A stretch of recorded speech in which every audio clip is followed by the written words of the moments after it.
कहीं दोबारा लड़ाई ना शुरू हो जाए। मैं अंदर से टूट चुका हूँ अब्बू। मैं जिंदा तो हूँ लेकिन अंदर से खोखला हो गया हूँ। बेटा, असली घर वो नहीं होता जहाँ शौहर और बीवी रहते हो। असली घर वो होता है जहाँ बुजुर्गों की दुआएं हो, जहाँ माँ की आवाज बाप का छाया हो। आज तुम्हें अपने सास ससुर बोझ लग रहे हैं, कल को हो सकता है तुम्हारे बच्चे भी तुम्हें अपना बोझ समझे। कल अगर मेरा बेटा अपनी बेगम की बातों में आकर मुझे घर से निकाल दे तो तुम्हें कैसा लगेगा? नहीं पापा, ऐसा मत बोले।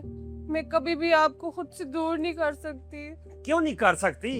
मैंने भी तो यही सोचा था कि मेरी बेटी किसी बुजुर्ग का दिल ना दुखाए। आज तुमने वही कर दिखाया जिसका मुझे तस्वर भी नहीं था।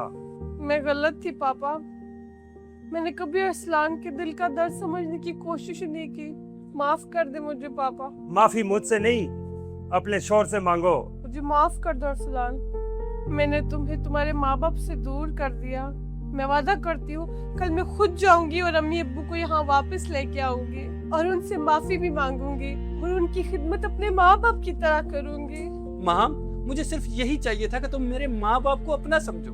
माँ बाप के बगैर घर बहुत अधूरा लगता है। जिस उम्र में बच्चों को अपने वालिदैन का सहारा बनना चाहिए, उस उम्र में हम उन्हें तन्हा छोड़ देते हैं। यही दुख मुझे अंदर से खा रहा था। मैं समझ गई हूँ अरसलान, मैं वाकई समझ गई हूँ। और अब्बू प्लीज मुझे माफ कर दे। आज जो कुछ भी हुआ और जो कुछ मैंने किया है, इसके अलावा मेरे पास कोई रास्ता नहीं था।